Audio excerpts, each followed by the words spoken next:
सच्ची दोस्ती। किसी गांव में दो बहादुर मित्र रहते थे। उनमें से एक ने अपने राजा के अन्याय के विरुद्ध आवाज उठाई। राजा बड़ा ही कठोर और बेरहम था। जब उसे मालूम हुआ तो उसने उस नौजवान को फांसी पर लटका देने का आदेश दे दिया। नौजवान ने राजा को कहा, मैंने अन्याय के विरुद्ध आवाज उठाई है और इसके लिए मैं खुशी खुशी फांसी चढ़ जाऊंगा, लेकिन आप मुझे 6 घंटे की मोहलत दीजिए ताकि मैं गांव जाकर अपने बच्चों से मिलाऊं।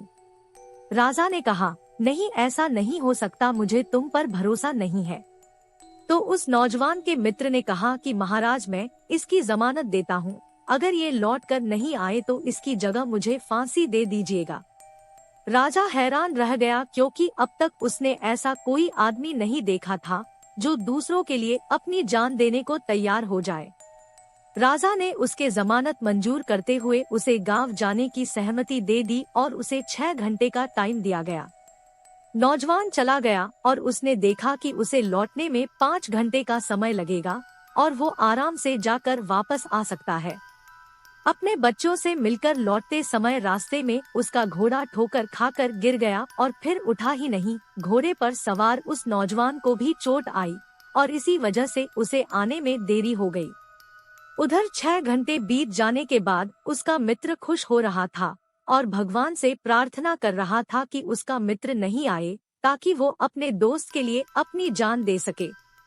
तय समय पूरा हो जाने के बाद मित्र को फांसी पर लटकाया जा रहा था कि नौजवान आ पहुंचा और कहा, रुको, मैं आ गया हूँ।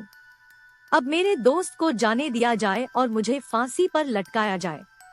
तो मित्र ने कहा, यह नहीं हो सकता, तुम्हारी मियाद पूरी हो गई है।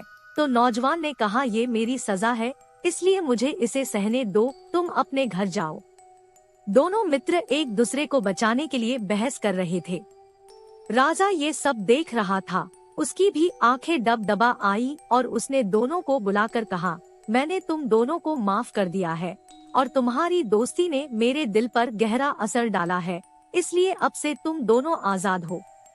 उस दिन के बाद बादशाह ने कभी किसी पर जुल्म नहीं किया।